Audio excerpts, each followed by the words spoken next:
Scissor यानी दौरा या झटका आना, ये होता है हमारे ब्रेन में सडन अनकंट्रोलेबल इलेक्ट्रिकल डिस्टरबेंस की वजह से, जो कि कई रीजन से हो सकता है, जैसे एपिलेप्सी या मिर्गी के दौरे के कारण हो सकता है, हेड इंजुरीज की वजह से हो सकता है, कई इन्फेक्शंस जैसे न्यूरोसिस्टिक सर्कोसिस या ट्यूबरकुलोसिस में भी झटके आ सकते हैं। कभी कभी इलेक्ट्रोलाइट इम्बैलेंस की वजह से भी ये झटके आते हैं। बच्चों में खासकर ये फीवर के बाद होता है। तो आज हम देखेंगे सीजर यानी झटके के बारे में।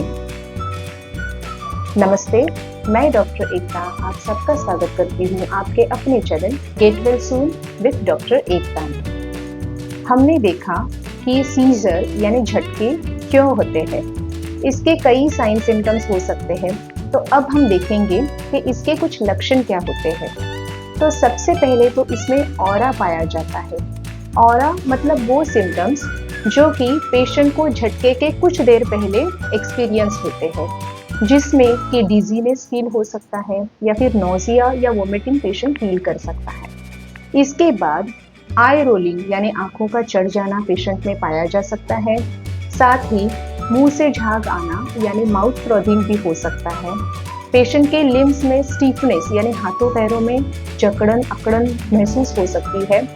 रिपीटेटिव अबनॉर्मल लिम्ब मूवमेंट्स या फिर जर्किंग पेशेंट में पाया जाता है। इसके साथ साथ स्टेयरिंग गेज यानी एक जगह पे पेशेंट देखते रहता है, ये भी एक सिम्टम हो सकता है झटके का। तो ये थे कुछ साइन सिम्टम्स। इसके साथ पेशेंट सेमी कॉन्शियस या अनकॉन्शियस भी हो सकता है। तो अब हम देखेंगे कि अगर आपके सामने किसी को सीजर यानी झटका आ जाता है तो आप फर्स्ट एड के तौर पे क्या कर सकते हो। सबसे पहले तो जो पेशेंट का एनवायरनमेंट है उसे क्लियर करें, जिसकी वजह से पेशेंट को फर्दर इंजरी ना हो, पेशेंट को हेड इंजरी ना हो, इसका ध्यान रखना भी बहुत इम्पोर्टेंट होता है। अगर पेशेंट के मुंह से झाग आ रहा है तो उसके हेड को एक साइड पे टर्न करें ताकि उससे एस्पिरेशन का खतरा ना हो।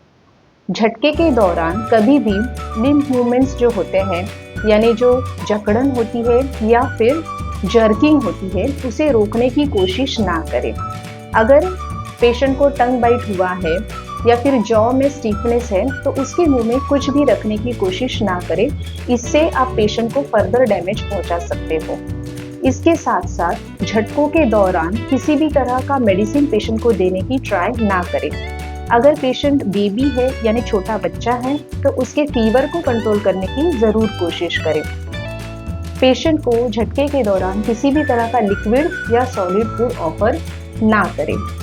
इसके बाद पेशेंट का जब झटका सबसाइड हो जाता है तो पेशेंट को कंफर्टेबली रेस्ट करें और उसके ब्रीदिंग और कॉन्शियसनेस को जरूर से मॉनिटर करें। तो ये थे कुछ फर्स्ट एड टिप्स। अब हम देखेंगे कि इन झटकों को आप प्रिवेंट कैसे कर सकते हो। तो सबसे पहले जो नोन केसेस हैं जिन्हें पता है कि हमें झटके या सीजर्स आते हैं, वो पेशेंट्स ने अपना मेडिसिनल ट्रीटमेंट रेगुलरली और ऑन टाइम लेना बहुत इम्पोर्टेंट होता है। इसके साथ साथ जो बच्चे हैं उनमें फीवर कंट्रोल तुरंत करें ताकि उन्हें सीजर या झटके ना आए। जो पेशेंट को पता है कि उन्हें सीजर होता है वो वाइल ड्राइविंग और स्विमिंग करते समय जरूर ध्यान रखें। अब हम देखेंगे कि झटके या सीजर के किन पेशेंट्स को तुरंत मेडिकल हेल्प की जरूरत होती है। तो सबसे पहले अगर फर्स्ट सीजर अटैक पेशेंट को है, यानी पेशेंट को इससे पहले कभी भी झटका या दौरा नहीं आया है, उस पेशेंट को जरूर मेडिकली इवेल्युएट करना इम्पोर्टेंट होता है। सेकेंडली, अगर पेशेंट बेबी है, पेडियाट्रिक केस है, तो उन्हें जरूर डॉक्टर के पास लेके जाएं। थर्ड केस होता है जिसमें सीजर 5 मिनट से ज़्यादा बढ़ रहा है या फिर रिपीटेड अटैक ऑफ सीजर्स आ रहे हैं, तो उन केसेस को डॉक्टर के पास तुरंत लेके जाएं। इसके साथ साथ अगर सीजर सबसाइड होने के बाद भी पेशेंट टोटली कॉन्शियस नहीं होता, वो सेमी कॉन्शियस है या फिर अनकॉन्शियस रहता है, तो उन केसेस को भी तुरंत डॉक्टर के पास लेके जाएं। अगर सीजर के बाद पेशेंट को ब्रीदिंग में डिफिकल्टी है या ड्यूरिंग अटैक पेशेंट को किसी तरह की इंजरी हुई है, तो इन केसेस को भी जरूर डॉक्टर के पास लेके जाएं। तो फ्रेंड्स, ये थे कुछ tips regarding first aid and prevention of seizure. तो आई होप आपको ये वीडियो हेल्पफुल लगी हो, तो चैनल को ज़रूर सब्सक्राइब करें और लाइक, कमेंट और शेयर करना ना भूलें। Keep smiling, stay healthy, bye.